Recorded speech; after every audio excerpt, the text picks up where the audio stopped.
अस्सलाम वालेकुम, मैं हूं शाहजेब खानजादा। साबिक वज़ीर आज़म इमरान खान के हवाले से आज एक अहम खबर सामने आई है। एक के बाद एक केस में उनकी जमानत हो रही है और बाकी दो केसेस में अपीलें हतमी मराहिल में दाखिल हो गई हैं, जिससे उनकी रिहाई की राह हमवार हो सकती है। इसके अलावा वफाकी हुकूमत ने इमरान खान की कल सुप्रीम कोर्ट में नैब तरामीम कलदम करार देने के खिलाफ हुकूमती अपीलों पर समाअत के दौरान वीडियो लिंक पर पेशी के इंतजाम मुकम्मल कर लिए हैं। चीफ जस्टिस काजी फाइजा की सरबराही में 5 रुकनी लार्जर बेंच अपील की समाअत करेगा, जिसमें सुप्रीम कोर्ट ने इमरान खान की अडियाला जेल से वीडियो लिंक पर हाजिरी का हुक्म दे रखा है। दूसरी तरफ आज इस्लामाबाद हाई कोर्ट ने 190 मिलियन पाउंड स्कैंडल में इमरान खान की जमानत मंजूर कर ली है और 10 लाख रुपए के मचलकों के एवज रिहा करने का हुक्म दे दिया है। इस्लामाबाद हाई कोर्ट के चीफ जस्टिस आमिर फारूक और जस्टिस तारिक महमूद जहांगीरी ने गुज़िश्ता रोज़ फरीक़ैन की जानिब से दलाइल मुकम्मल होने पर फैसला महफूज किया था, जो कि आज सुना दिया गया है। तहरीरी फैसले में कहा गया है कि कानूनी फ्रेमवर्क मुआहदा जिसमें प्रॉपर्टी टाइकून के ख़ानदान और NCA के दरमियान लेन देन के शवाहिद हैं,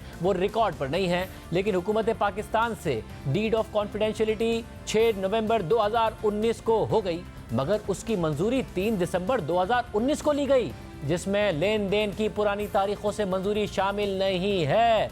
नैब की तरफ से पेश होने वाले स्पेशल प्रोसिक्यूटर का यह कहना दुरुस्त था कि रकम प्रॉपर्टी टाइकून के बजाय हुकूमत पाकिस्तान के अकाउंट्स में मुंतकिल की जानी चाहिए थी। अक़वाम मुत्तहिदा के चार्टर बराए इंसदाद बदूनवानी के तहत मुख्तलिफ दफ़ात मौजूद हैं, जिनमें कहा गया है कि जराइम से हासिल होने वाली आमदनी रियासतों को भेजी जाएगी। शफाफियत के लिहाज से यह बात हैरान कुन है कि बैरून मुल्क से आने वाली रकम जो या तो लॉन्डर हुई या गैर कानूनी तौर पर मुंतकिल की गई थी, उसे पाकिस्तानी अवाम से पोशीदा रखा गया। ताहम प्रोसिक्यूशन को नैब ऑर्डिनेंस के तहत केस बनाने के इख्तियार के इस्तेमाल को फ़ायदा पहुंचाने से जोड़ना होगा। यह अदालत इस हकीकत को जहन में रखती है कि वो इस मामले की गहराई में नहीं जा सकती और इसे शवाहिद का सिर्फ आर्जी जायज़ा लेना है, क्योंकि ज़मानत का फैसला खुद ब खुद या अदालत की ख्वाहिश पर नहीं किया जा सकता है और यह फैसला सिर्फ दस्तियाब रिकॉर्ड और मेरिट की बुनियाद पर ही हो सकता है। ये भी एक तस्लीम शुदा हकीकत है कि इस मामले की तहकीकात मुकम्मल हो चुकी हैं और दरख्वास्त गुजार की मुसलसल कैद का कोई मकसद नहीं होगा। हालांकि इस्तगासा ने खदशा जाहिर किया है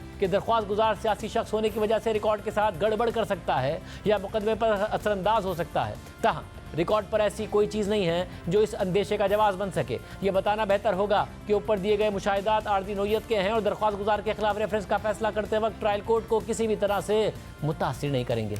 इसके अलावा district and session court Islamabad के जुडिशल मजिस्ट्रेट सुहेब बिलाल ने भी आज लॉन्ग मार्च के दौरान तोड़ फोड़ के इल्ज़ाम में थाना खन्ना में दर्ज 2 मुकदमात में इमरान खान की दरख्वास्त बरियत शवाहिद नाकाफी होने पर मंजूर कर ली है।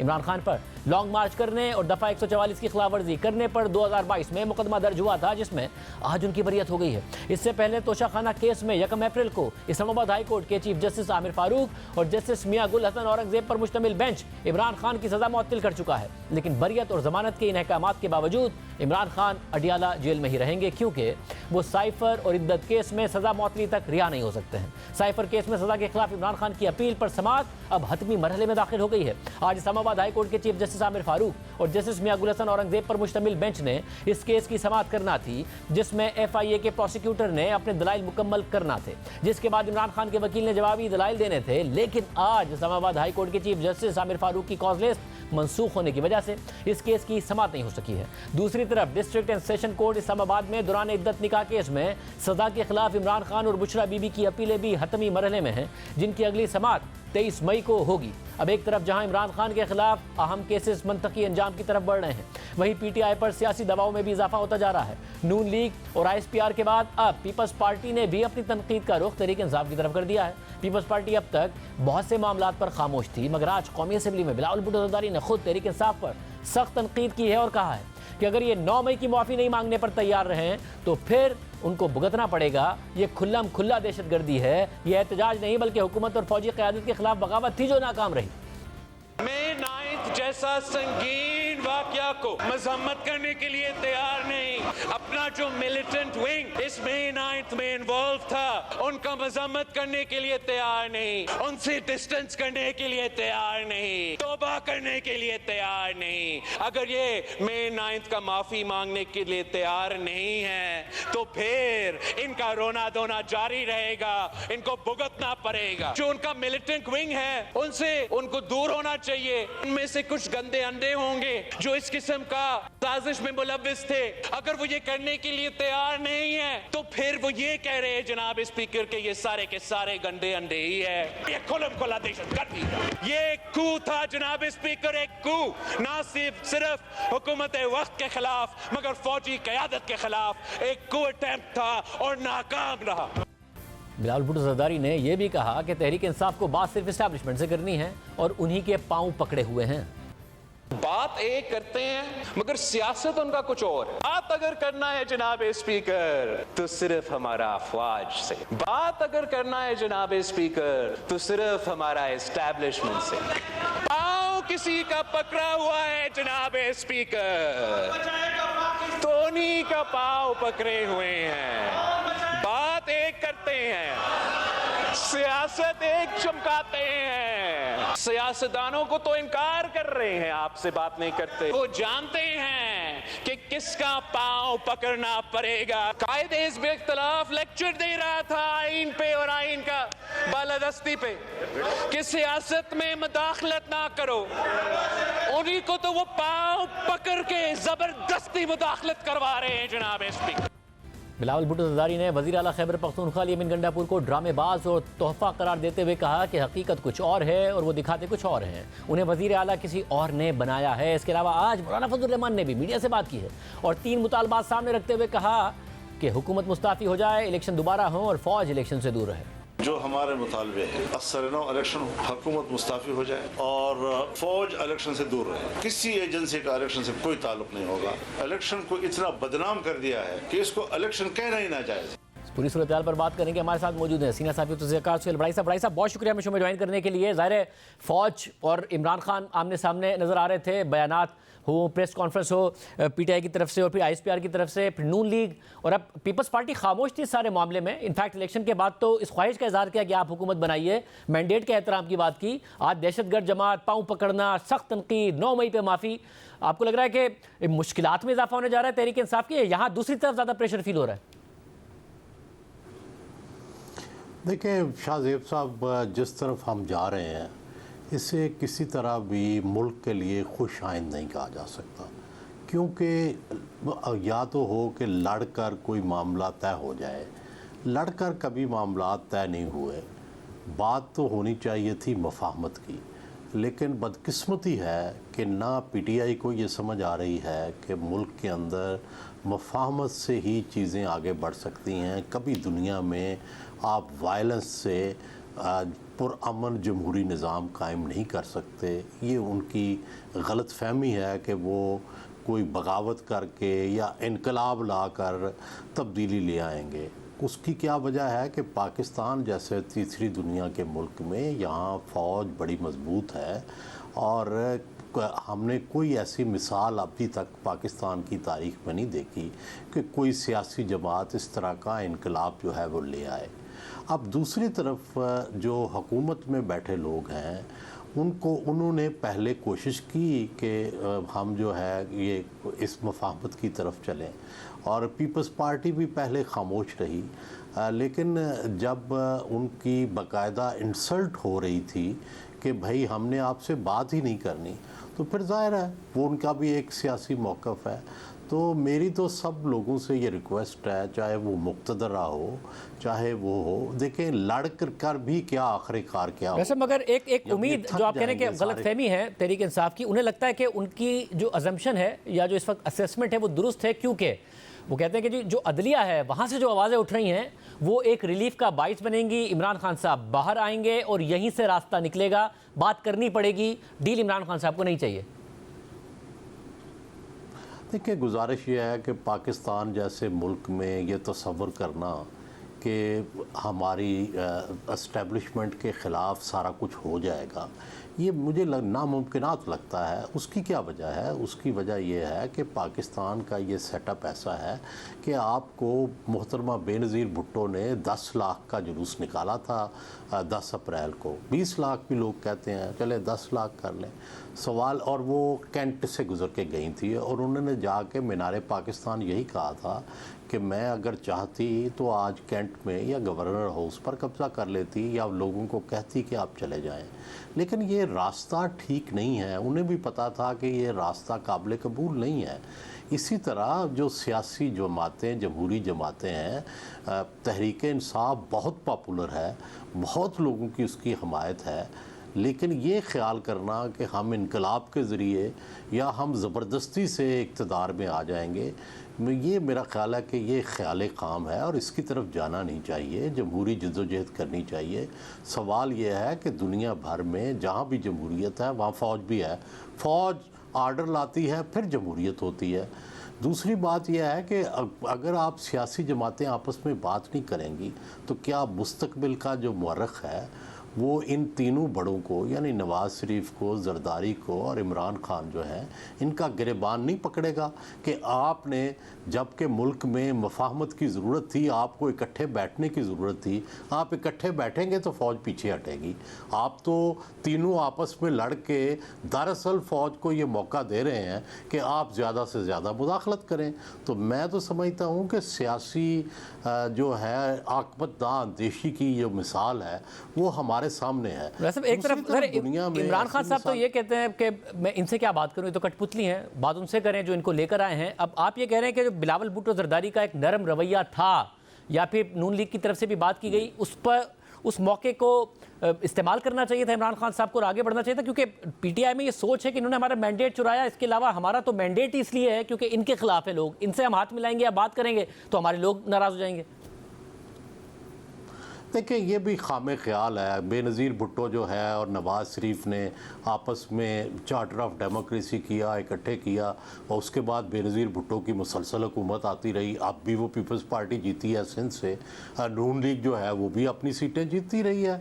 ये खाम ख्याल है। लोग भी समझते हैं कि अब कंप्रोमाइज़ होना चाहिए, अब लड़ाई होनी चाहिए। दूसरी मैं ये गुजारिश कर रहा हूँ कि जो हमारी मुक़्तदरा है उसकी भी एक ज़िम्मेदारी है, और वो ज़िम्मेदारी ये है कि चूँकि वो डिसीजन मेकर हैं, चूँकि उनके पास ज़्यादा ताकत है, और तो उनको भी ये ख्याल करना चाहिए कि अगर इसी तरह मुल्क के अंदर ये सियासी जो कशीदगी है वो रही तो क्या इससे मुआशी बेहतरी आ जाएगी, क्या इससे सियासी इस्तेकाम आ जाएगा। तो ये स्टांस जो है होगा क्या कि अगर फ़र्ज़ करो ये नहीं होगा तो हम 5 साल बाद थक के भी यही करेंगे, तो उस वक़्त ये 5 साल ज़ाया हो जाएंगे। तो ज़रूरत इस बात की है कि ये जल्दी काम जो है इसको दरअसल अगर खान साहब की एक असेसमेंट, जहां अदलिया से उम्मीद है, दूसरा उन्हें जून जुलाई में उम्मीद है कि बजट के बाद बहुत आवाम सड़कों पर निकलेंगे, बड़ी टफ कंडीशंस होंगी, इकॉनमी के जो हार्डशिप्स होंगी आवाम पर, उसकी वजह से आवाम सड़कों पर आ जाएंगे और यहाँ से इस हुकूमत का जो बोरिया बिस्तरा है वो लपेट दिया जाएगा। देखिए हमने पूरी पाकिस्तान की 75 साल तारीख़ हमारे सामने है। अगर फ़ौज और हुकूमत आपस में नहीं लड़ते तो कौन बोरिया बिस्तर गोल करेगा। हमने देखा है कि अगर फ़ौज और हुकूमत इकट्ठे हों तो फिर तो कुछ नहीं होता, या तो फ़ौज और हुकूमत में इख्तलाफ हो जाए तो फिर तो ज़ाहिर है हुकूमत चली जाएगी। तो वो इस वक्त उनका मफाद एक है, तो इसलिए मेरा ये ख्याल है कि ये तहरीक इंसाफ की ये एजम्पशन जो है वो गलत है। बेहतरीन तरीका ये था, मैं कई दफ़ा ये सजेस्ट भी कर चुका हूँ कि एक पार्लिमानी कमेटी बनाई जाती जो कि ये धांधली का वाला मामला, जिनकी शिकायत हैं जिन हलकों के बारे में, उसकी तहकीक करती, या जुडिशल कमीशन बना लेते। तो ये इस तरीके से अगर चलेंगे तो आप सिस्टम के अंदर अपनी जगह बनाते जाएंगे। अगर आप छीनने की कोशिश करेंगे तो फिर वो तो एक खूनी इनकलाब आ गया तो ठीक है वो जीत जाएंगे। अगर इनकलाब नहीं आता तो फिर क्या होगा, फिर तो जमहूरी जद्दोजहद करनी पड़ती है। तो अभी उनके जमहूरी क्रेडेंशियल्स जो हैं वो भी पूरे नहीं हैं कि सब जो जमहूरियत के स्टेक होल्डर्स हैं वो उनके साथ हो जाएं। उन्होंने मीडिया के साथ अच्छा सलूक नहीं किया, उन्होंने पॉलिटिशियंस के साथ अच्छा सलूक नहीं किया, सिविल सोसाइटी के साथ अच्छा सलूक नहीं किया। तो जो लोग वकला के साथ कितना उनका सलूक था। तो ये जब तक ये सारे एलिमेंट्स नहीं होते, एक सिविल तहरीक, जमहूरी तहरीक भी जो चलाना जो है वो मुश्किल है। तो मेरा ये ख्याल है कि उनको इलेक्शन में जो कामयाबी मिली है उसको समेटना चाहिए और उसको समेट के पार्लियामान के ज़रिए रास्ता निकालना चाहिए। देखें डायलॉग तो हो रहा है, पार्लियामान के अंदर जब लीडर ऑफ द अपोजिशन और लीडर ऑफ द हाउस इकट्ठे बैठते हैं एजेंडे के लिए, तो जहां वो उस हाउस को चलाने की बात करते हैं, वो वहां पे कोई रास्ता निकालने की बात क्यों नहीं करते? तो ये एक रास्ता तो मौजूद है जो सारी दुनिया में पार्लियामान के रास्ते से ही चीजें निकलती हैं, वहां डायलॉग शुरू कर दें। तो फिर तो 100 हैं डायलॉग करने के। एक उम्मीद दायरे अदलिया से जिस पर आपने तबसरा किया, एक आवाम से उस पर आपने तबसरा किया, एक उम्मीद उनकी मौलाना फजल रहमान से भी है। और मौलाना फजल रहमान ने आज इस्तीफे का मुतालबा किया है। आपको लगता है कि यह खतरा बन सकता है अगर यहाँ हाथ मिल जाए और सड़कों पर मिलकर निकले मौलाना फजल रहमान और पीटीआई? देखिए, मुझे ये बड़ा डर लगता है कि ये जो आपको पता है, ये तहरीकें जो होती हैं ना, इसने जब भी ये तहरीक चलती है, इसमें जाने जाती हैं, इसमें लोगों का नुकसान होता है, कानून नाफज करने वाले अदारे और अवाम आमने सामने आते हैं। तो ये ऑप्शन तो सिर्फ डराने के लिए होनी चाहिए, इस पर अमल करना जो है वो बड़ा, उससे मुल्क का नुकसान हो जाता है। जब भी हमने देखा इस तरह की तहरीकें चलती हैं, ये नुकसान होता है। दूसरा, देखिए, मौलाना फजलुर रहमान जो हैं वो ये कह तो रहे हैं मुसलसल, लेकिन उनकी सारी कॉन्ट्राडिक्शन तो केपी में तहरीक इंसाफ के साथ है। वो अगर केपी में हारे हैं तो किससे हारे हैं? तहरीक इंसाफ से आ रहे हैं। तो उनको शिकायत तो सारी केपी में है और वो शिकायत कर रहे हैं फ़ौज से, लेकिन हारे हैं जो है वो तहरीक इंसाफ से। और उनका केपी के अंदर जो है वो इंटरेस्ट भी डाइवर्स है। हाँ, शायद एक चीज़ पर उनका इत्तेफाक हो कि तालिबान के बारे में जो मौजूदा पॉलिसी है उससे शायद इमरान खान भी इत्तेफाक नहीं करते और मौलाना फजलुर रहमान भी नहीं इत्तेफाक करते। और जहाँ तक अदलिया के हवाले से ये कह रहे हैं कि हमें रिलीफ मिल रहा है, ये तो देखो, इससे तो जो तहरीक इंसाफ का सारा बयानिया है वही गलत साबित हो रहा है कि भाई तहरीक इंसाफ तो ये कहती थी कि सारी अदलिया जो है वो एस्टेब्लिशमेंट के साथ मिली हुई है, लेकिन जो कभी वही जजेस जो हैं वो को पीटीआई के ख़िलाफ़ फैसला कर देते हैं, कभी वो जो है वो पीटीआई के हक़ में फ़ैसला कर देते हैं। इन्हीं जस्टिस आमिर फ़ारूक के बारे में पीटीआई क्या क्या कहती रही है और आज उन्होंने ज़मानत दे दी है। तो ये भी देखना चाहिए कि भाई आप हर चीज़ पर ऐसे गलत उंगली ना उठाएं। कल जो चीज़ आपके फेवर में हो जाती है आप उसको कह देते हैं कि जी बल्ले बल्ले, और अगर आपके ख़िलाफ़ आ जाती है तो आप कहते हैं ये सारा कुछ बाइस्ड है। इसी तरह वो जर्नलिज्म के साथ कर रहे हैं, इसी तरह मीडिया के साथ कर रहे हैं, इसी तरह हर शख्स के साथ कर रहे हैं। तो ये तो वो आगे जाने वाली बात नहीं है। ये तो दुश्मनी, इंतकाम, गुस्सा, इससे भी कभी मुआशरे या सियासी जमातें जो हैं इनको फ़ायदा हुआ है। आप इससे हर एक से लड़कर नहीं जीत सकते। मोहतरमा बेनज़ीर भुट्टो की मिसाल हमारे सामने है कि उन्हें उन्हीं जर्नैलों के साथ बैठना पड़ा जो उनके वालिद के कातिल थे, उन्हीं जजों के साथ टेबल शेयर करनी पड़ी, इंक्लूडिंग जस्टिस नसीम हसन शाह जिन्होंने उनके वालिद के ख़िलाफ़ फ़ैसले सुनाए थे। उसी सारे सेटअप में जाना पड़ा जो सेटअप जो था वो जनरल ज़ियाउल हक का कायम करता था। उसी अफ़गान पॉलिसी को अडॉप्ट करना पड़ा जो कि जनरल ज़ियाउल हक की कायम करता थी। मियाँ नवाज़ शरीफ 3 दफ़ा लड़े फ़ौज से और फिर 3 दफ़ा सुलह की। तो ये सारी मिसालें भी हमें सामने रखनी चाहिए कि पाकिस्तान में क्या होता रहा है। आज कोई हनोनी हो जाए, कोई बगावत हो जाए, कोई इनकलाब आ जाए, कहने को तो ये सोचा जा सकता है, लेकिन पाकिस्तान में जहाँ जहाँ टैंक जा सकता है वहाँ वहाँ बगावत का इम्कान बहुत कम है। हमने ये देखा है कि पाकिस्तानी फ़ौज जब भी उसको कोई इस तरह का चैलेंज, चाहे कराची में आपने देखा कि MQM से कोई स्ट्रॉन्ग था, उस वक़्त कराची में उनकी हुकूमत थी, उनके उंगली हिलाने पे कराची बंद हो जाता था। लेकिन जब एस्टेब्लिशमेंट ने फ़ैसला किया कि भाई नहीं, ये काम नहीं चलेगा, तो आपने देखा किस तरह से उन्होंने उसको डील किया। ये गलत, मैं इन चीज़ों को एंडोर्स नहीं करता, लेकिन पाकिस्तान के हक़ाइक़ यही हैं और पाकिस्तान के इन हक़ाइक़ को आप तस्लीम करके ही स्ट्रेटजी बनानी चाहिए। तो मेरा ये ख़्याल है कि PTI को जमहूरी जद्दोजहद की तरफ जाना चाहिए, पार्लियामेंट से रास्ता निकालना चाहिए।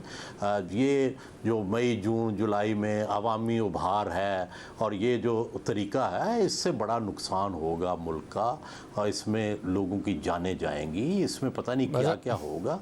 ये रास्ते दुरुस्त नहीं होते। बहुत शुक्रिया सुलवाई साहब का तज़िया आपने सुना। एक और अहम खबर है और ख़बर यह है कि IMF की डिमांड पर बिजली की कीमतों में एक दफ़ा फिर इजाफा होने जा रहा है। पावर डिवीज़न डिनाई कर रहा है, मगर हकीकत क्या है? साथ ही अली अमीन गंडापुर साहब, वज़ीर आला खैबर पख्तूनख्वा, वो धमकी दे रहे हैं, वो कह रहे हैं कि लोड शेडिंग ख़त्म करो, वापडा के हवाले से धमकी दे रहे हैं, साथ में अपने ड्यूज़ मांग रहे हैं। हमारे साथ उवैस लगारी साहब मौजूद होंगे, वज़ीर बराए पावर डिवीज़न। एक ब्रेक के बाद IMF का वफ्द पाकिस्तान में है और नए प्रोग्राम के लिए मुज़ाकरात जारी हैं। IMF चाहता है कि हुकूमत टैक्स नेट को वसी करे, आमदनी में इजाफा करे और अखराजात में कमी करे। इस वक्त हुकूमत के लिए पावर सेक्टर में सर्कुलर डेट बड़ा मसला बना हुआ है। गुज़िश्ता 2 सालों में बिजली की फ़ी यूनिट कीमत में औसतन 7 रुपये के इजाफे के बावजूद सर्कुलर डेट कंट्रोल नहीं हो पा रहा है और अब खबरें सामने आ रही हैं कि हुकूमत और IMF ने सर्कुलर डेट को 2310 अरब रुपए तक बरकरार रखने पर इत्तफाक कर लिया है। IMF चाहता है कि हुकूमत 1200 अरब रुपए सब्सिडी में कमी करे या फिर बिजली की फ़ी यूनिट कीमत में 7 रुपये का इजाफा करे। साथ ही खबर भी सामने आई है कि हुकूमत ने IMF को जुलाई में गैस और बिजली की कीमतों में इजाफे की यकीन दहानी करा दी है, मगर पावर डिवीजन ने बिजली की कीमतों में इजाफे की खबरों की तरदीद कर दी और मौक़िफ़ इख्तियार किया है कि पावर डिवीजन ने IMF के साथ मीटिंग में कीमतें बढ़ाने से मुताल्लिक कोई बात नहीं की है। सर्कुलर डेट को कंट्रोल करना हुकूमत के लिए बड़ा चैलेंज बना हुआ है और इस वक्त एक और बड़ा मसला पैदा हो गया है खैबर पख्तूनख्वा में लोड शेडिंग के हवाले से। वज़ीर आला खैबर पख्तूनख्वा अली अमीन गंडापुर ने हुकूमत को धमकी दे दी। मेरे ख्याल में ये समझते हैं कि आपके साथ कोई शराफत की ज़बान में बात करे तो आप उसकी कमज़ोरी समझना शुरू करते हैं। ना हम कमज़ोर हैं और मैं आपको पैगाम दे रहा हूँ। डेस्को चीफ से अभी मेरी बात हुई है, जहाँ पर 22 से 20 घंटे लोड शेडिंग है, अगर वहाँ 5 से 6 घंटे का रिलीफ ना मिला, आज रात तक शेड्यूल ना जारी हुआ और जहाँ 16 घंटे है वहाँ 12 घंटे ना हुआ और इसी तरह जहाँ पे लोड शेडिंग है उसमें कमी ना आई, तो मैं आपको वाज़ेह पैगाम दे रहा हूँ कि कल मैं पेस्को चीफ के ऑफिस खुद जाऊँगा और फिर मैं खुद बैठ के वहाँ से शेड्यूल बनाऊंगा और फिर अगर पेस्को चीफ यहाँ मुझसे यहाँ पे रहेगा KP में तो वो फिर मेरे शेड्यूल के मुताबिक चलेगा। तो बात करेंगे वज़ीर पावर डिवीजन उवैस लगारी साहब हमारे साथ मौजूद। लगारी साहब बहुत शुक्रिया हमें ज्वाइन करने के लिए। लगारी साहब, ज़ाहिर है ये खबर आई कि 7 रुपये फ़ी यूनिट बिजली में मजीद इजाफा होगा कीमतों में। पावर डिवीजन ने इसको डिनाई किया कि ऐसी कोई बात नहीं है, ना ही IMF के साथ इस किस्म का कोई एग्रीमेंट हुआ है। अब ये बात तो तय है कि सर्कुलर डेट नहीं कंट्रोल हो पा रहा है। ये बात भी तय है कि जो आपकी रेवेन्यू रिक्वायरमेंट है वो अगले माली साल में बहुत ज़्यादा होगी पिछले माली साल के मुकाबले में। तो अगर बिजली की कीमतों में इजाफा नहीं करेंगे तो कैसे पूरा करेंगे, IMF को कैसे मुतमईन करेंगे? शाहजेब भाई, पिछले आज से 2 हफ्ते एक और ख़बर भी चली थी पहले कि हमारी जितनी भी सोलर नेट मीटरिंग के सिस्टम्स जिन्होंने लगाए हुए हैं उनके ऊपर हम फिक्स टैक्स लगा रहे हैं, उनकी रेट्स तब्दील कर रहे हैं। गालिबन 2 हफ्ते हो गए, वो ख़बर तो सच नहीं साबित हुई और मैंने कॉन्स्टेंटली इस बात को डिनाई किया था और ये क्लेम किया था और उसके ऊपर आज भी कायम हूँ कि आज तक जितने भी सोलर यूनिट्स नेट मीटरिंग के सिस्टम पे जो मैंने ख़ुद 2017 में इसका आगाज़ किया था, वो जो आज तक लग चुके हुए हैं उनके अंदर कतन हम अपने कॉन्ट्रैक्ट से पीछे नहीं हटेंगे और उनको कोई डिस्टर्बेंस नहीं होगी। जब अगले 1-2 साल के अंदर जितना उसमें इजाफा होगा उसके मुतालिक जब गवर्नमेंट सोचेगी तो वो आइंदा लगाने वालों के लिए सिर्फ उस किस्म की रजीम अनाउंस की जाएगी जिसकी बेसिस के ऊपर उनका पूरा हक होगा कि वो लगाएं या ना लगाएं। अब आज की जो टैरिफ की बात है, मगर ये टैरिफ वाली बात पर आने से पहले लगाई साहब, वो टैरिफ वाली बात पर आने से पहले आप ये कह रहे हैं कि आइंदा जो भी सोलर लगेगा उस हवाले से आप सोच रहे हैं कि नेट मीटरिंग का फॉर्मूला चेंज हो, ये सब चीज़ें चेंज हो?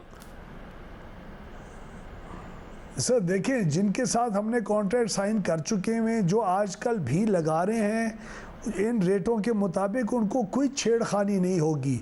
लेकिन हम ये ज़रूर देख रहे हैं, देखें पहले सोलर पैनल की कीमत 100 रुपये से ज़्यादा वाट की थी, आज वो 48 रुपये पे आई हुई है।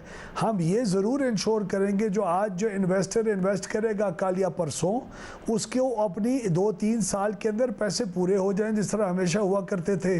लेकिन जो एक विंडफॉल प्रॉफिट का एनवायरनमेंट आया हुआ है वो उससे हुकूमत को और CPPA को सख्त नुकसान हो रहा है, जो सर्कुलर डेट के अंदर इजाफा हो सकता है। तो हम लगाने वालों को नहीं छेड़ेंगे, आइंदा लगाने वालों के लिए पहले एक डिस्कशन सेशन के ज़रिए बाकायदा ऐलान होगा ताकि रिस्पॉन्सिबली उसमें अगर कोई चेंज लाने की ज़रूरत पड़े तो वो लेके आई जाए। मगर जो दूसरे जो लोग हैं लगारी साहब, ना लगाया ना लगाने का इरादा रखते हैं, मगर जो लोग हैं, अब 2 वजूहात हैं लोगों के सोलर की तरफ जाने की। एक तो ज़ाहिर उन्हें बिजली बहुत महंगी पड़ रही है, जो कि बहुत महंगी हो गई है, कैपेसिटी पेमेंट्स बहुत बढ़ गई हैं, जिसका बराह रास्त इम्पैक्ट कंज्यूमर पर आया है। दूसरा, जो कलेक्टिव पनिशमेंट का एनवायरनमेंट है लोड शेडिंग की वजह से, कि अगर किसी जगह चोरी होती है तो जो बिल दे रहा है वो भी साथ पनिश होता है उनके साथ जो कि चोरी कर रहे हैं। पावर डिस्ट्रीब्यूशन कंपनीज ने अपना डिस्कोज ने अपने आप को इंप्रूव नहीं किया, अपनी रिकवरी को इंप्रूव नहीं किया, लॉसेस को इंप्रूव नहीं किया, तो वो कलेक्टिव पनिशमेंट भी भुगत रहे हैं। महंगी बिजली, ये दोनों फैक्टर्स हैं जिसकी वजह से लोग सोलर की तरफ जा रहे हैं। तो ये मामला भी एड्रेस होगा या सिर्फ इसको इंसेंटिवाइज कर दिया जाएगा? जी, ना सिर्फ शाहजेब भाई जा रहे हैं बल्कि हम चाहेंगे कि वो जाते रहें। हम चाहेंगे कि जो लोड है सिस्टम के ऊपर वो लोग भी उसके अंदर उसका शेयर करें और अपनी इन्वेस्टमेंट्स बीच में करें। और हमें बहुत एक पॉजिटिव फ़ायदा भी हुआ है, रिन्यूएबल एनर्जीज़ बढ़ी हैं। लेकिन हमारा असल में चैलेंज सबसे बड़ा ये है कि अपनी कैपेसिटी पेमेंट्स की जो एक झंझाल के अंदर हम फंसे हुए हैं। बिकॉज हमने सोचा था कि डिमांड इतनी बढ़ेगी। आज से 10 साल पहले यूनिट लगाने वालों ने, इकॉनमी नीचे की तरफ गई, कोविड आया, इकॉनमी की डिमांड कम हुई, पावर की डिमांड कम हुई, उसकी वजह से हम मार खा रहे हैं। तो उसको चेंज करने के लिए बहुत सारे सेक्टोरल रिफॉर्म्स हैं जिसका हमने बाकायदा उसका अहाता कर लिया है। और अगले 3 से 4 साल में ट्रांसमिशन के जो मामलात हैं उनमें बेहतरी ला के, जनरेशन का फ्यूल मिक्स बेहतर करके और इकदामात उठा के डिस्ट्रीब्यूशन कंपनीज़ का बेड़ा गर्क हुआ है। डिस्ट्रीब्यूशन कंपनीज़ को हम अपनी JSAs और ASAs और मिनिस्टर्स के ज़रिए और बोर्ड्स के ज़रिए जो चलाने की कोशिश करते रह गए, वो बोर्ड्स में सकत ही नहीं थी। अब हम बोर्ड्स को भी चेंज करें, एक सियासी इंटरफेरेंस भी नहीं होगी किसी मेंबर ऑफ द बोर्ड के अंदर। इंशाल्लाह वो बोर्ड्स इन कंपनियों को बेहतर करेंगे। आपको अगले 2-3 साल के अंदर आज से एक बेहतरी का इजाफा होना शुरू आप महसूस करेंगे और बेहतरी आएगी। जहां तक कीमत की बात, अगर प्राइवेटाइज करेंगे, मेरा पहला सवाल लगाई साहब माज़र के साथ मेरा पहला सवाल ज़ाहिर कीमत पर था, मगर वो जवाबों से सवाल निकलते जा रहे हैं। तो मैं उस सवाल पर आने से पहले, प्राइवेटाइज कर रहे हैं पावर डिस्ट्रीब्यूशन कंपनीज को, ये हतमी फैसला है या ये बोर्ड बदलना और हुकूमत की? एब्सोल्युटली नहीं, एब्सोल्युटली बोर्ड बदले जा रहे हैं। लेकिन बोर्ड ये नहीं करेंगे कि हम वेट करेंगे जी प्राइवेटाइजेशन का, जब तक नहीं होती तो देखी जाएगी। नहीं, कस्टमर केयर सर्विसेज, चोरी को रोकना, क्लैप डाउन करना, सही ऑफिसर्स को रखना, बाकियों को फायर करना। जो नहीं प्रोवाइड हमें करे सर्विसेज और जो हमें रिजल्ट्स नहीं दे रहे, ज़ीरो किस्म की टॉलरेंस होगी। किसी किस्म की इंटरफेरेंस नहीं बर्दाश्त की जाएगी इंशाल्लाह, और ना की जा रही है। तो हम सब प्राइवेटाइजेशन की तरफ भी जा रहे हैं और कुछ ऐसी कंपनीज हैं जिनको हमने ये फैसला कर रहे हैं कि उनको लॉन्ग टर्म कंसेशन एग्रीमेंट्स के ज़रिए उनको एक ऑपरेशनल, एक मैनेजमेंट कॉन्ट्रैक्ट्स के ज़रिए दिया जाए और जब इम्प्रूवमेंट हो जाए फिर उसके अंदर वैल्यू एडिशन करके उनको प्राइवेटाइज किया जाए। और अब कीमत पर आते हुए, ज़ाहिर जो कैपेसिटी पेमेंट की आप बात कर रहे हैं वो पिछले 4-5 साल में ही तकरीबन 2.5 गुना बढ़ गई हैं। अगर इस फिस्कल ईयर की भी बात की जाए तो कैपेसिटी चार्ज ही तकरीबन 17 रुपये फ़ी यूनिट का है, और अगर जो एनर्जी चार्ज है वो 7 रुपये 63 पैसे का, यानी कैपेसिटी पेमेंट का चार्ज बहुत बड़ा है। तो क्या ये चार्ज जो कि बहुत ज़्यादा बड़ी वजह बन रहा है सर्कुलर रेट में इजाफे का, IMF कन्विंस नहीं हो रहा है आपको बिजली की कीमतें बढ़ाने का और प्रेशर दे रहा है? आप डिनाई तो कर रहे हैं, मगर ये प्रेशर है या नहीं है? नहीं, देखें, IMF के साथ हमने सेक्टोरल रिफॉर्म्स की बात की है। उसके अंदर हमारे लिए बहुत बड़ा चैलेंज है कि इन रिफॉर्म्स के ज़रिए अपनी डिमांड को बढ़ाएं। डिमांड को किस तरह बढ़ा सकते हैं? हम डिमांड को बढ़ा सकते हैं कीमत कम करके। जब कीमत कम करेंगे तो लोग उसका इस्तेमाल ज़्यादा करेंगे, एक तो ये तरीका होता है। दूसरा ये होगा कि हम अपने फ्यूल मिक्स को बेहतर करें। आप फ्यूल मिक्स को बेहतर किस तरह कर सकते हैं? इंपोर्टेड कोल के बजाय लोकल कोल इस्तेमाल करना शुरू करें। उसके लिए 4 प्लांट्स हैं, उनको अगले 5 सालों में 18 महीने की वक्फे से तमाम प्लांट्स को हम लोकल कोल के ऊपर लेके जाएं। एक और भी इसका तौर तरीका है, हमारे नॉर्थ साउथ की जो ट्रांसमिशन लाइंस हैं उसके अंदर प्रॉब्लम्स हैं, कनेक्टिविटी नहीं है। 2-2.25 रुपये यूनिट का तो सिर्फ अगर वो कनेक्टिविटी हो जाए तो उसके ऊपर असर वो हो जाता है, पड़ जाता है। विंटर्स के अंदर हमारी डिमांड होती नहीं है, हम 12,000-13,000 मेगावाट पे आ जाते हैं, कैपेसिटी की वजह से मार खा रहे होते हैं। उस 18,000 मेगावाट को हमें चाहिए कीमतों को ड्रॉप करके इंसेंटिवाइज करके इंडस्ट्री को वो कीमतें दें ताकि उन लोगों की डिमांड ऊपर बढ़े। तो ये तमाम चीज़ें एक क्लब होके आएंगी। इन तमाम रिफॉर्म्स को एक एक करके हम करेंगे। हर रिफॉर्म के इनिशिएटिव की वजह से कहीं 2 रुपए यूनिट हमें मिलेगा, कहीं 3 रुपए यूनिट का असर पड़ेगा, उससे कीमतें कम आएंगी, उससे डिमांड ऊपर साहब ये जो कैपेसिटी होगी। ये जो प्लान है, और भी मैं आपको इशू ये जो प्लान है, मगर मसला है कि ये जो प्लान है उसके लिए IMF का कन्विंस होना बहुत जरूरी है। माजी में भी हुकूमतों ने बहुत बड़े बड़े दावे किए हैं कि हम डिस्ट्रीब्यूशन को इंप्रूव करेंगे, कलेक्टिव पनिशमेंट खत्म करेंगे, इतनी बिजली मौजूद है, लोड शेडिंग नहीं होनी चाहिए, इसलिए चोरी को खत्म करके यकीनी बनाए। हुआ नहीं कुछ। तो IMF का भरोसा नहीं रहा है पिछले कई सालों में पाकिस्तान के साथ डील करके। आप ये कह रहे हैं, ये प्लान आप IMF के सामने रख रहे हैं और वो मान भी रहा है कि हाँ जी आप बिजली की कीमतों में इजाफा ना करें, इस प्लान पर अमल करें, हम नए प्रोग्राम की तरफ चले जाएंगे आपके साथ। नहीं शाहजेब भाई, एक सेकंड। बिजली की कीमतों के अंदर इजाफा करना या ना करना और उसकी टैरिफ देखें, बिजली की कीमत में इजाफा है क्या? मैं आपको बता दूं बिजली की कीमत का सिस्टम है क्या। साल में एक दफ़ा डिटरमिन होता है कि अगले साल में पूरे अगले आने वाले साल के अंदर हमारा ख्याल है कि यूनिट की कीमत 28 रुपये होनी चाहिए, पिछले साल जिस तरह डिटरमिन किया गया। उसके बाद QTA और FCA 2 चीज़ें होती है, यानी इंटरेस्ट रेट, फ्यूल की कीमत, कैपेसिटी का इस्तेमाल होना। इनकी वजह से आप देख रहे हैं हर महीने और हर 3 महीने में टैरिफ की एडजस्टमेंट होती है। कभी 4 रुपये ऊपर जाता है, कभी 3 रुपये नीचे आता है। वो इंटरनेशनल हालात, आपके मुल्क के इंटरेस्ट रेट्स, आपकी इन्फ्लेशन, आपका CPI, अमेरिका का CPI, क्योंकि आपने डॉलर टर्म्स में लोन्स लिए होते हैं, उसकी वजह से आपकी कीमतों के अंदर ऊपर नीचे होती है। अभी जो साल के एंड में या जून या जुलाई में अगले पूरे साल के लिए जो पूरा रेट डिटरमिन होगा, उसमें IMF का कोई लेना देना नहीं है, कोई ताल्लुक नहीं है। हमने अपने इसलिए ताल्लुक है कि IMF 10 अरब रुपए से ऊपर नहीं जाने देना। IMF बैलेंस शीट देखता है ना कि हुकूमत को कितने लॉसेस का सामना होगा, हुकूमत कितनी सब्सिडीज देगी, सब्सिडीज कम करके सर्कुलर डेट को कंट्रोल करेगी। सर्कुलर डेट पे तो मुसलसल IMF ने सवाल पूछा है, उसका तो हमेशा से ताल्लुक रहा है। अब मसला ये है, जैसा आपने कहा कि पिछले साल के लिए सवाल कर लूँ, मुझे सवाल प्रेस करने दीजिएगा। इस माली साल के लिए जो रेवेन्यू रिक्वायरमेंट थी पावर डिवीजन की, वो थी 3281 अरब रुपए। अगले माली साल के लिए क्योंकि कैपेसिटी पेमेंट भी बढ़ जाएंगी, एनर्जी चार्ज भी, तो रिक्वायरमेंट है 4000 अरब रुपए, 4 ट्रिलियन, यानी कि तकरीबन 25% आपकी रेवेन्यू रिक्वायरमेंट ज़्यादा होगी। अब ये 25% जो इजाफी रेवेन्यू रिक्वायरमेंट है, या आप IMF को कैसे कन्विंस करेंगे कि आप बिजली की कीमतों में इजाफा किए बगैर इसे पूरा कर लेंगे?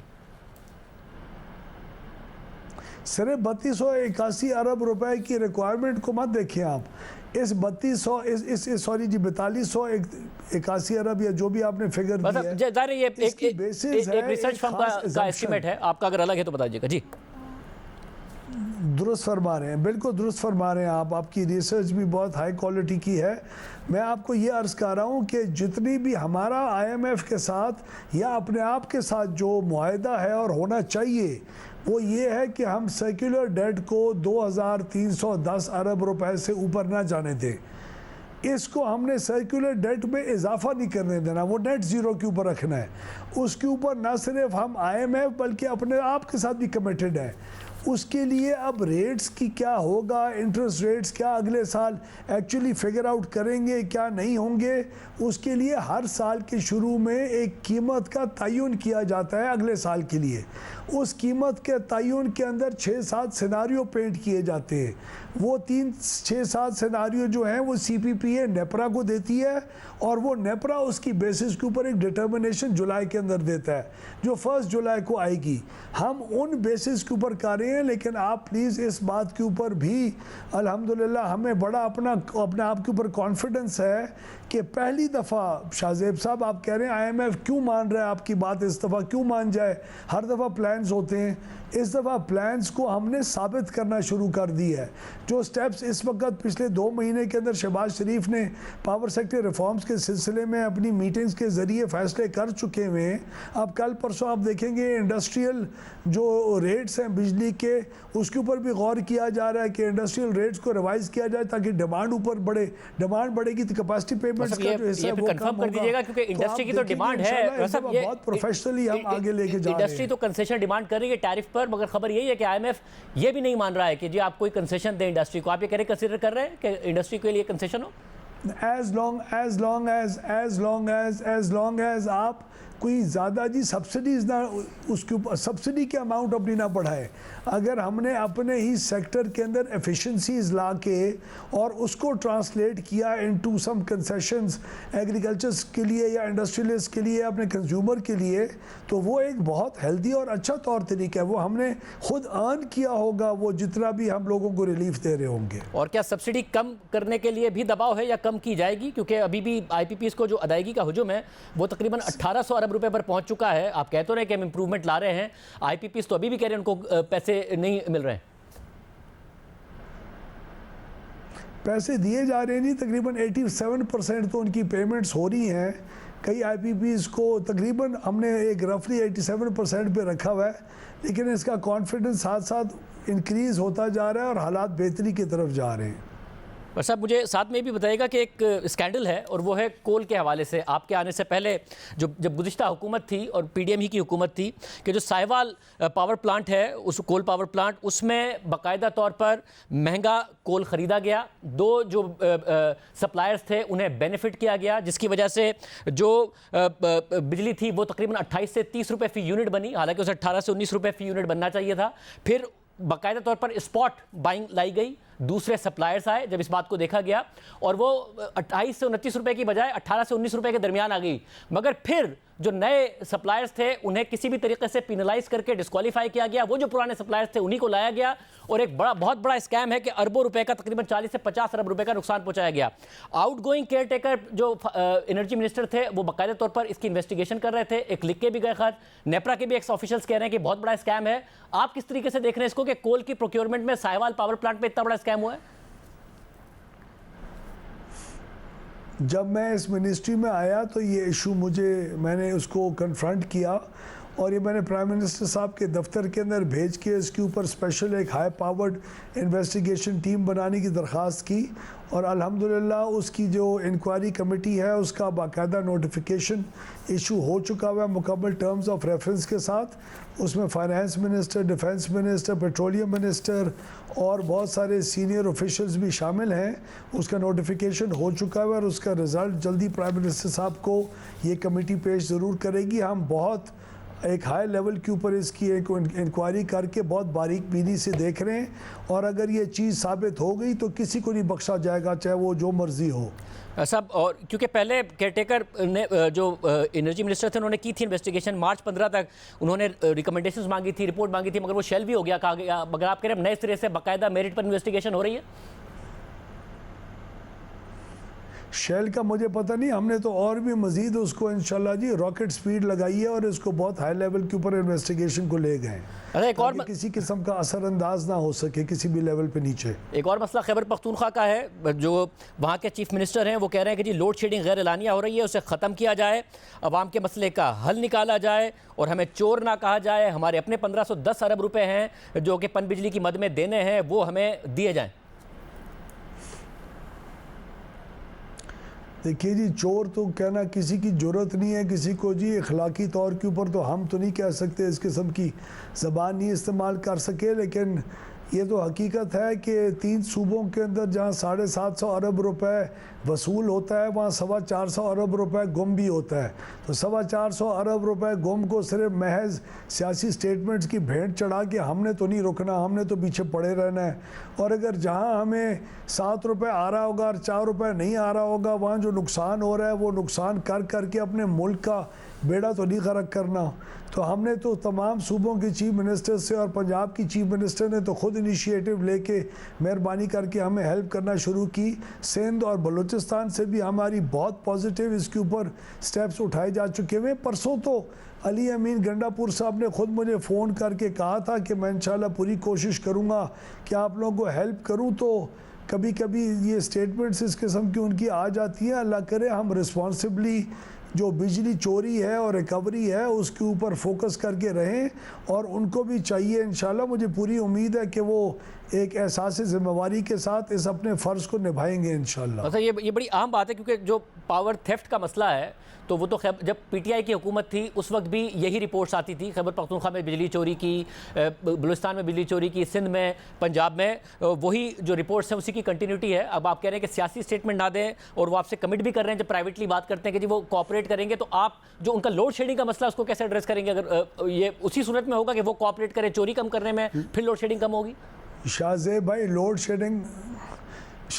हमें लोड शेडिंग करने की ज़रूरत क्या है जब हमारी डिमांड नीचे जा चुकी हुई 8% की। आप कैपेसिटी पेमेंट्स की बात कर रहे हैं, हमने अपने पैर के ऊपर खुद तो कुल्हाड़ा नहीं मारना कि बिजली बंद करें जहाँ डिमांड है और उनको दे ही ना, लेकिन जहाँ बिजली दें वहाँ उसमें से अगर 90% 95% बिजली के बिल ही ना बने, जो कुंडों के सिस्टम हो, ट्रांसफार्मर अलग लगे हों, तो वहाँ क्या करें हम? 90% पूरे पाकिस्तान का पैसा ज़ाया जाने दें? और खुशकिस्मती से आज तक हुकूमतों ने आज तक पाकिस्तान के अंदर पूरे पाकिस्तान में एक ही रेट रखा हुआ है। यानी अगर किसी एक फ़र्ज़ करें अगर देरा गाजी खान में चोरी हो, लोग कहेंगे फिर किसी और सूबे का नाम ले रहे हो, मैं अपने ज़िले का नाम ले लेता हूँ। अगर देरा गाजी खान के रीजन के अंदर चोरी हो रही है, मुल्तान की मैपको के अंदर, उसका जो खमियाजा है वो इस्लामाबाद वाला भी भुगत रहा है, या वो जी मर्दान वाला भी भुगत रहा है और वो सिंध वाला भी भुगत रहा है मेरी ज़िले में चोरी होने का, या उनके अजला में चोरी होने वाला कोई भी भुगत रहा है। तो अब एक जगह पे चोरी हो तो कौन कौन उसका बोझ उठाए सर? एक ईमानदार बिल पे करने वाला मुल्तान का या फैसलाबाद का या कराची का या घोटकी का जो शहरी है, वो पेशावर या किसी और जगह के या देरा गाजी खान की चोरी का भोग क्यों भोगे? तो ये तो बड़ा सीरियस मामला है ना जी। ये तो इररिस्पॉन्सिबली ऐसे स्टेटमेंट्स दे के तो नहीं, ये तो स्टेट को आपको सपोर्ट करना पड़ता है और करना पड़ेगा। किस तरह नहीं करेंगे जी? सपोर्ट करना पड़ेगा, इस मुल्क की खातिर करना पड़ेगा। बहुत शुक्रिया सगाई साहब की गुफ्तगू आपने सुनी। प्राइम ब्रेक शामिल करते हैं। IMF की एक और डिमांड आ रही है, उसकी तफसीलात आपके सामने रखेंगे ब्रेक के बाद। IMF की टीम पाकिस्तान में मौजूद है, मुज़ाकरात जारी हैं, टैक्स रेट में इजाफे का मुतालबा किया जा रहा है, सर्कुलर रेट में इजाफे को रोकने का मुतालबा किया जा रहा है, और साथ ही खबर आई है कि SIFC के हवाले से भी IMF से बातचीत हो रही है। नुमाइंदा जियो न्यूज़ अशरफ मलकम की खबर के मुताबिक पाकिस्तान ने IMF को SIFC के ऑपरेशंस में शफाफियत की यकीन दहानी कराई और बताया है कि सरमायाकारी पब्लिक इन्वेस्टमेंट मैनेजमेंट फ्रेमवर्क के तहत होगी। SIFC के जरिए सरमायाकारी के गैर मुसावी मौके पैदा नहीं होंगे, किसी किस्म की तरगीबात या गारंटी शुदा वापसी का कोई वादा नहीं किया जाएगा। IMF को ब्रीफिंग में यह भी बताया गया है कि SIFC के लिए शफाफियत का तरीक़ाकार अपनाया जाएगा, सेंट्रल मॉनिटरिंग यूनिट की ऑपरेशनल कैपेसिटी बेहतर बनाई जाएगी। इसके अलावा FBR ज़राए से यह खबर भी सामने आई है कि आइंदा बजट में ताजिर दोस्त ऐप में शामिल न होने वालों के खिलाफ कार्रवाई की तजवीज़ दी गई है। इन ताजिरों को नोटिस भेजे जाएंगे और 10,000 रुपए तक जुर्माना आयद किया जाएगा। ज़राए के मुताबिक गैर रजिस्टर्ड कारोबार के खिलाफ इनकम टैक्स ऑर्डिनेंस सेक्शन 182 के तहत कार्रवाई हो सकती है। इसके अलावा आइंदा बजट में नॉन फाइलर्स की बैंक से कैश निकलवाने पर मजीद टैक्स लगाने की तजवीज़ ज़ेर गौर है। नॉन फाइलर्स की बैंक से 50,000 से ज़ायद रकम निकालने पर एडवांस टैक्स 0.6 से बढ़ाकर 0.9% करने की तजवीज़ है। नॉन फाइलर्स के कैश निकालने पर एडवांस टैक्स में इजाफे से 15 अरब रुपए से ज़ायद जमा करने का तखमीना लगाया गया है। इसके अलावा आइंदा बजट में गैर ज़रूरी और लग्जरी अशिया की इम्पोर्ट पर टैक्स बढ़ाने की भी तजवीज़ ज़ेर गौर है। आज के प्रोग्राम में इतना ही, इजाज़त दीजिए। अल्लाह हाफ़िज़।